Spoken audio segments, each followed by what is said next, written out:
Morning, সুপ্রভাত সকলকে। একজন পিতার হৃদয় ঈশ্বরের হৃদয়ের প্রতিচ্ছবি। এই শিরোনামে আজকে আমি কিছুটা ঈশ্বরের বাক্য এখানে আমি শেয়ার করতে চাই আপনাদের সঙ্গে। সেটা বেস করলাম গীত সংহিতা 103 নম্বর 13 পদ থেকে। সেখানে এভাবে লেখা আছে, যেমন পিতা পুত্রের প্রতি দয়াময়, তেমনি প্রভু তার অনুগামীদের প্রতি দয়ালু। পিতা যেমন পুত্রের প্রতি দয়াময়, তেমনি প্রভু তার অনুগামীদের প্রতি দয়ালু। পিতৃদিবস, যা আজকে আমরা সবাই উদযাপন করছি, সেলিব্রেট করছি, ফাদার্স ডে। এই পিতৃত্ব কেবল একটি দায়িত্ব নয়, সেটা ঈশ্বরের হৃদয়ের প্রতিচ্ছবি। যা ঈশ্বরের প্রতিচ্ছবিটা, সেটা প্রতিফলন। যেমন লেখা আছে, পিতা যেমন পুত্রের প্রতি দয়াময়, তেমনি প্রভু তার অনুগামীদের প্রতি দয়ালু। আজকে আমরা এখানে 3টা বিষয় আমি এখানে আলোচনা করব। যে প্রথম বিষয় হচ্ছে ভালোবাসায় নেতৃত্ব। আমরা বাইবেলে দেখতে পাই যে এফেসীয় 6 অধ্যায় 4 পদে বলা হয়েছে, এফেসী 6 অধ্যায় 4 পদে বলছে, তোমরা যারা সন্তানের বাবা, আমি তোমাদের বলছি, তোমরা তোমাদের সন্তানের ক্রুদ্ধ করো না, বরং প্রভু যেমন চান সেই রূপ শাসন করো ও শিক্ষা দিয়ে তাদের মানুষ করে তোলো। একজন পিতা ভালোবাসায় নেতৃত্ব দেন, রূঢ়তা দিয়ে নয়। ঈশ্বর আমাদেরকে ভয় দিয়ে নয়, ভালোবাসা দিয়ে টানেন। আমরা আমাদের সন্তানদের সেই ভালোবাসার দ্বারা তাদেরকে শিক্ষা দেওয়া আমাদের উচিত। ঈশ্বর আমাদেরকে প্রেম এবং ভালোবাসার দ্বারা তিনি আমাদেরকে তার কাছে নিয়ে এসেছেন।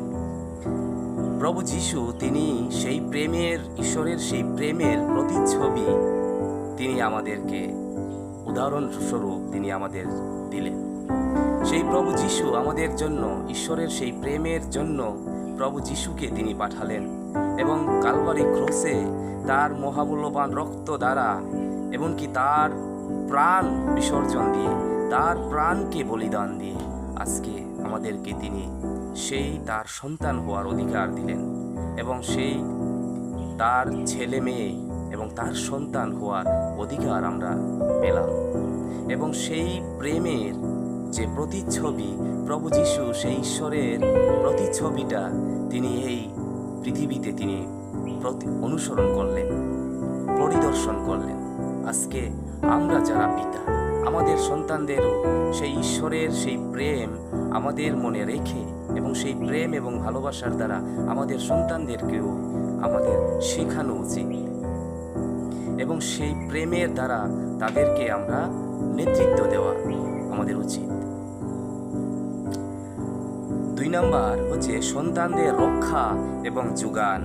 মথিলিখিত সুসমাচার 7 অধ্যায় 11 পদে সেখানে ঈশ্বরের বাক্য আমরা পাই। মথিলিখিত 6 অধ্যায় 7 অধ্যায় 11 পদ, তোমরা মন্দ হয়েও যদি তোমাদের সন্তানদের ভালো ভালো জিনিস দিতে জানো, তবে তোমাদের স্বর্গের পিতা ঈশ্বরের কাছে যারা চায় তাদের তিনি নিশ্চয় উৎকৃষ্ট জিনিস দেবেন। তোমরা মন্দ হয়েও যদি তোমাদের সন্তানদের প্রতি ভালো তোমরা জিনিস দিতে চাও, তাহলে আমাদের যে স্বর্গীয় পিতা, তিনি আমাদেরকে আরো কত তিনি আরো দেওয়ার তিনি প্রমিস করেছেন।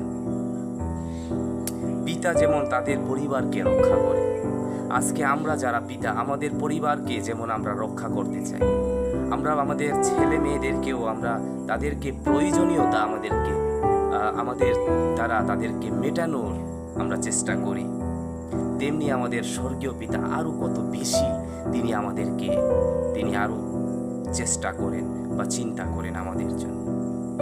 আমার প্রিয় ভাই, এই ফাদার্স ডে, আজকের এই পিতৃদিবসে যারা আজকে আমরা এই সংসারের পিতা হয়েছি, আমাদের পরিবারকে যেমন আমরা তাদেরকে শেখানোর আমরা চেষ্টা করি, তাদেরকে ভালো হওয়ার জন্য, আমাদের ছেলে মেয়েকে ভালো হওয়ার জন্য আমরা কত পরিশ্রম আমরা করি, কত চেষ্টা আমরা করি, কিন্তু সেই তার চেয়েও 3 গুণ 100 গুণ বেশি আরো আমাদের স্বর্গীয় পিতা তিনি আমাদের জন্য চেষ্টা করেন, কারণ তার সন্তান আমরা। আমাদের স্বর্গীয় পিতা ও আমাদের প্রতিটি প্রয়োজনীয় জিনিস আমাদেরকে সাড়া দেন। তার কাছে অভাব নেই। তার কাছে আসলে আমরা সব আমাদের প্রয়োজনীয়তা তার কাছে আমরা সাড়া পাই। তিনি আমাদের প্রার্থনা শুনেন, তিনি আমাদের কান্না শুনেন, তিনি আমাদের কষ্ট বুঝেন, তিনি আমাদের সব কিছু জানেন।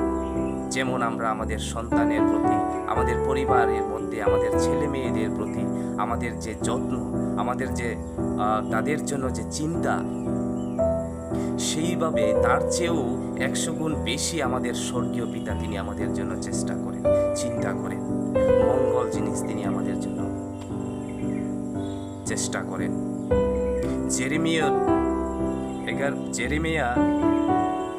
29:11 পদে লেখা আছে, হে পরিশ্রমী এবং হে ভারাক্রান্ত লোক, তোমরা আমার কাছে আসো, আমি তোমাদের বিশ্রাম দেব। হালেলুয়া। ঈশ্বরের সেই মহৎ সেই বাক্য আমাকে অনেক শান্তি আনে, অনেক আমি শক্তি আমরা পাই সেই বাক্য থেকে। যে কেউ আজকে আমার বন্ধু বান্ধব, আজকে আমার রিলেটিভ, আজকে আমার আত্মীয় স্বজন, সেই রকম আমাদেরকে এরকম একটা প্রতিশ্রুতি আমাদেরকে দেয় না, আমরা পাই না। যে প্রতিশ্রুতি ঈশ্বর আমাদেরকে দিয়েছে, যে তার কাছে আসলে আমরা বিশ্রাম পাব, তার কাছে আসলে আমরা সব চিন্তা থেকে আমরা মুক্ত হওয়ার রাস্তা আমরা পাব। আজকের এই ফাদার্স ডের দিনে, পিতৃদিবসের দিনে, আমরা সবাই যারা এই সংসারের পিতা, আমরা সবাই যারা এখানে আমরা পিতা হয়েছি, আমরা সবাই সেই ঈশ্বরের দেওয়ার প্রতিশ্রুতির মধ্যে আমরা এসেছি। এই প্রতিশ্রুতি যে তার কাছে আসলে আমার সব পরিশ্রম দূর হয়ে যাবে, তার কাছে আসলে আমরা শান্তি পাব, আর তার চেয়ে আর বেশি আর কিছু জিনিস আমাদের আর দরকার পড়ে না। হালেলুয়া। 3 নাম্বার হচ্ছে ঈশ্বরের দিকে নির্দেশ। ঈশ্বরের দিকে নির্দেশ। হিতোপদেশ প্রভাব 22:6 পদে সেখানে লেখা আছে, আমি সকলের জন্য আমি পরে পড়ছি। হিতোপদেশ 22:6 পদে এখানে এইভাবে লেখা আছে যে, শৈশবকাল থেকে একটি শিশুকে ঠিক পথে বাঁচতে শেখাও, শিশুটি তার বৃদ্ধ বয়স পর্যন্ত ঠিক পথে বাঁচা অব্যাহত রাখবে। আমার প্রিয় ভাই বোন, ঈশ্বরের বাক্য সেটা আমাদেরকে জীবন, সেটার মধ্যে আমরা জীবন খুঁজে পাই। পিতারা যেন তাদের সন্তানদের ঈশ্বরের পথে হাঁটতে শেখায়। আজকে আমরা যারা পিতা হয়েছি, আমাদের ছেলে মেয়ে, তাদেরকে যেন আমরা ঈশ্বরের প্রতি, ঈশ্বরের রাস্তায় যেন আমরা তাদেরকে চলা, যেমন তারা ঈশ্বরের রাস্তায় যেন তারা হাঁটতে পারে, সেই শিক্ষায় যেন তাদেরকে আমরা শিক্ষিত করতে পারি। এটাই হচ্ছে তাদের সবচেয়ে বড় দায়িত্ব এবং আশীর্বাদ। সব পিতারা আজকে যারা এখানে আমরা এই পিতৃদিবসে এখানে আমরা আসছি, বা যারা আমরা আজকে এই ভিডিওটা দেখছি, সবার জন্য সবচেয়ে বড় উপহার সেটা হচ্ছে এই দায়িত্ব, আর সেটা হচ্ছে একটা আশীর্বাদ। যেন আমরা সবাই আমাদের যার যার ছেলে মেয়েরা আছে, সন্তানদের, তাদেরকে যেন আমরা ঈশ্বরের রাস্তায় যেন হাঁটতে আমরা শেখাই। ঈশ্বরের প্রেম এবং তার যে মহৎ কার্য তিনি করেছেন সেই কালভারি ক্রসে প্রভু যীশু খ্রিস্টকে দিয়ে, সেটা যেন তাদেরকে আমরা শিখিয়ে তুলি, এবং সেই প্রেমের বাক্য যেন আমরা তাদেরকে শেখাতে আমরা কোনো সময় যেন আমরা তাদেরকে যেন আমরা সময় যেন তাদেরকে তাদেরকে আমরা শেখাতে পারি, সেই চেষ্টা আমাদের করা উচিত। সেই চেষ্টায় আমরা এখন থেকে আমরা শুরু করব। আমাদের ছেলে মেয়েদেরকে তাদেরকে আমরা ঈশ্বরের বাক্য দ্বারা তাদেরকে আমরা শেখানোর চেষ্টা করব। ঈশ্বরের বাক্য দ্বারা আমরা তাদেরকে আরো ঈশ্বরের প্রতি তাদেরকে নিয়ে আসার চেষ্টা করব। আজ আমরা কৃতজ্ঞতা জানাই যাদের ঈশ্বর ভক্ত পিতা আছে। আজকে আমরা যারা এখানে আছি, আজকে যারা আমরা এই ভিডিওটা দেখছি, যাদের পিতা আছে, তাদেরকে আমি বলতে চাই, আপনারা সকলেই সেই পিতাদেরকে সম্মান জানান। আপনাদের সেই পিতাদেরকে আপনারা রেসপেক্ট, সম্মান এবং কৃতজ্ঞতা তাদেরকে জানান, তাদেরকে ধন্যবাদ দিন। যাদের পিতা হয়তো নেই বা যাদের পিতা হয়তো দূরে আছেন, হয়তো যাদের পিতার অভাব বোধ হচ্ছে আমাদের, তাদেরকে আমি বলতে চাই যে আমাদের একজন সর্বশক্তিমান, একজন সবচেয়ে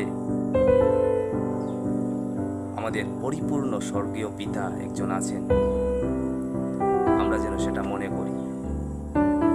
আর যারা এখন পিতা, যেমন আমরা যারা এখন পিতা, আমাদের দায়িত্ব, যে পিতা হওয়ার দায়িত্ব, সেই দায়িত্বটা অনেক পবিত্র এবং সেটা অনেক পাওয়ারফুল, সেটা শক্তিশালী। আমরা এই সন্তানদের চোখে আমরা ঈশ্বরের প্রতিচ্ছবি। আমরা আমাদের সন্তানদের চোখে আমরা হচ্ছি সেই ঈশ্বরের প্রতিচ্ছবি।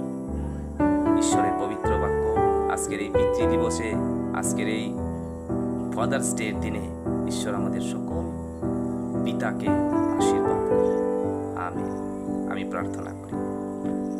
হে আমার স্বর্গস্থ পিতা, ধন্যবাদ জানাই প্রভু, তুমি যারা আমাদেরকে তুমি সেই পিতা আমাদের দিয়েছ এবং পিতা তুল্য আমাদের যে পিতাদেরকে, পিতৃতুল্য যাদের আমরা সম্মান করি, তাদেরকে আমাদের দিয়েছ প্রভু।